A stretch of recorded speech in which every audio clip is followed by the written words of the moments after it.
एक बड़ी खबर आ रही है, कुंभ पर शिवपाल यादव का एक बड़ा बयान आया है।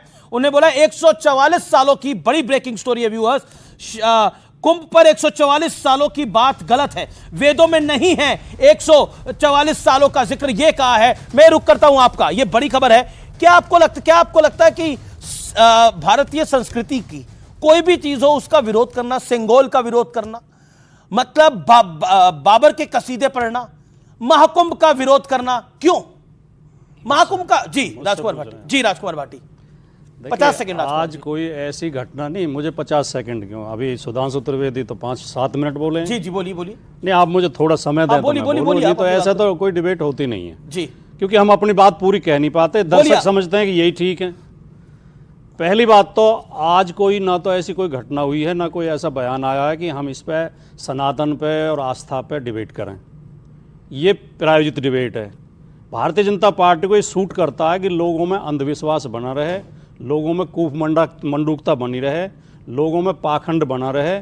इसलिए भारतीय जनता पार्टी चाहती है कि ज़्यादा से ज़्यादा डिबेट इस तरह की हों कि लोगों के अंदर भ्रम फैले और विपक्ष के नेताओं के चुन चुन के वो बयान दिखाए जाएं, चुन चुन के। जैसे अभी आपने शिवपाल जी का जिक्र कर दिया। आप मुझे बताइए अमीश जी, आप एंकर होने के नाते बताइए, 144 साल पहले 1881 सन था, क्या 1881 में कुंभ हुआ था? सुधांशु जी बता दें। अंग्रेजों ने 1855 में कुंभ पर रोक लगा दी थी और फिर उस 1855 के बाद कुंभ 1925 में हुआ। 1855 और 1925 के बीच में कोई कुंभ हुआ ही नहीं। तो 144 साल का ये मेथड ये कहां से आया है? एक आप अभी एक सज्जन की फोटो दिखा रहे थे, प्रधानमंत्री भी उनके आश्रम में अभी गए हैं, धीरेन्द्र शास्त्री की, बाबा बागेश्वर धाम। बाबा का है, गोयल नया लड़का है, जवान लड़का है, धीरेन्द्र शास्त्री है। बाबा कैसे है? वो प्रधानमंत्री तो कह रहे थे मेरा छोटा भाई, आप कह रहे हैं बाबा। प्रधानमंत्री ने अपने भाषण में कहा मेरा छोटा भाई। ये बाबा कहता है कि जो कुंभ में कुचल के मर गए हैं उन्हें तो मोक्ष मिल गया। ये तो खुशी की बात है। क्या सुधांशु त्रिवेदी और अमीश देवगन इसका समर्थन करेंगे? कोई बात का समर्थन स्वामी जी समर्थन करेंगे? मैंने खुद सवाल पूछा, उन्होंने बोला वो मेरे से त्रुटि हुई, मैं गलती माफी मांगता हूं। मैंने उनसे सवाल पूछा। मेरा नहीं अच्छा ये बताइए, अच्छा बाबर, अच्छा ये देश राम का या बाबर का? नहीं सवाल है सर, नहीं सवाल है। मैं बहुत कम समय लूंगा, लेकिन हमारी बात और 50 सेकंड लीजिए। मैं कह रहा हूं ये देश राम का है या बाबर का है? बताइए ना, किसका है ये देश? पहले मेरी वो बात नहीं बताइए, इसका जवाब हमारी बात दर्शकों तक पहुंचनी चाहिए, एक पक्षीय बातें नहीं पहुंचनी चाहिए। अरे कहाँ एक पक्ष की पहुंच रही है? यही बाबा तीन विपक्ष के हैं, जिसे आप बाबा कह रहे हैं धीरेन्द्र शास्त्री को, ये कुछ दिन पहले कह रहा था। मेरी संस्कृति कहती है कि जो योगी हो जाए, जो धर्मात्मा की, जो धर्म की बात करे, वो आपसे अगर अनुज भी हो तो, लेकिन वो पद में आपसे फिर बड़ा हो जाता है, वो कद में आपसे बड़ा हो जाता है। योगियों, संतों, साधुओं, महात्माओं को हाथ जोड़ के प्रणाम, चरणों में शीश नमन। लेकिन इस वर्दी में बहुत से डाकू, लुटेरे, फ्रॉड भी बैठे हैं, धोखेबाज भी बैठे। गारंटी के साथ कहता हूं, कई तो जेल में पड़े हैं, बलात्कारी भी इस वर्दी को पहन लेते हैं। वर्दी को प्रणाम नहीं होना चाहिए, आचरण को प्रणाम होना चाहिए। लेकिन जो मैं अपनी बात कह रहा था, मेरी बात जाने दें दर्शकों तक। इसी बाबा ने कहा, भगवा को बात आपने बलात्कारी से जोड़ दिया, आपने भगवा कपड़ों को आपने किस चीज से जोड़ दिया? नहीं आपत्ति है, डाकू से जोड़ दिया, मेरी आपत्ति नहीं, मेरी आपत्ति है, सोच समझ के कह रहा हूं। रावण ने भी यही ड्रेस पहन के माता सीता का अपहरण किया था, रावण भी इसी ड्रेस को पहन के आया था। ओके, फिर तो रामचंद्र जी को नतमस्तक हो जाना चाहिए था उसके सामने। आदमी के कर्म देखे जाएंगे, उसका आचरण नहीं, बिल्कुल कर्म देखे जाएंगे, चरित्र देखा जाएगा। लेकिन मेरा पॉइंट ये है, आपने बाबा बागेश्वर के संदर्भ में ये बात बोली, आपने बाबा बागेश्वर के संदर्भ में ये बात बोली। आपने बाबर और बाबरी मस्जिद का जिक्र, हाँ मैंने बाबर का जिक्र करा। ये देश राम का है या बाबर का है? बाबरी की वकालत क्यों कर रहे थे आपके नेता? सुबह से शाम तक, रात से दिन तक की वकालत क्यों करते हैं? कल्याण सिंह भारतीय जनता पार्टी के मुख्यमंत्री ने सुप्रीम कोर्ट में शपथ कहा था मैं बाबरी मस्जिद को नुकसान नहीं पहुंचने दूंगा। जब बाबरी मस्जिद शहीद कर दी गई तो अटल बिहारी वाजपेयी, लाल कृष्ण आडवाणी ने शपथ खा के कहा था हमने बाबरी मस्जिद को नुकसान नहीं पहुंचाया, हम उसे नुकसान नहीं पहुंचाना चाहते। ठीक है।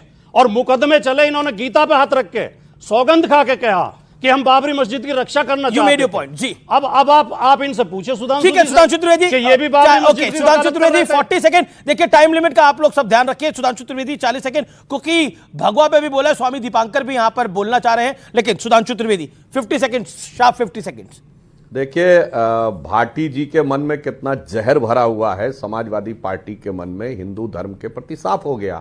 लोगों को गुमराह मत करिए, लोगों की भावनाओं का शोषण मत करिए, लोगों की भावुकता का लाभ मत उठाइए। हमारे मन में कोई जहर नहीं भरा हुआ है। भावुकता का लाभ अगर जहर होगा तो आपके मन में होगा।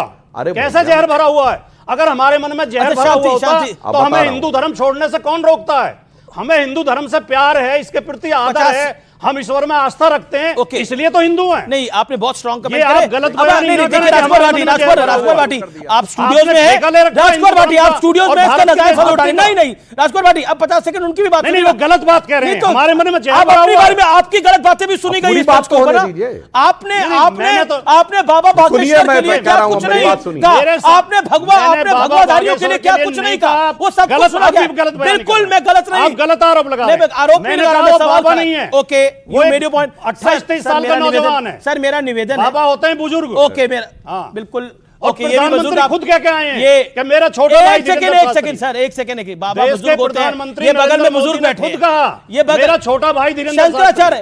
आदि शंकराचार्य कौन से बुजुर्ग थे? आदि शंकराचार्य क्या बुजुर्ग थे? मोदी जी ने की बात कर रहे हैं आप लोग। मोदी नहीं, एक सेकंड सर। भाटी जी मेरा निवेदन है, हाथ जोड़ के, आप बहुत सम्मानित हैं, आप बहुत सम्मानित हैं। ये भी बुजुर्ग हैं आपके सामने, ये भी बुजुर्ग हैं आपके साथ जो बैठे हुए हैं, ये युवक हैं।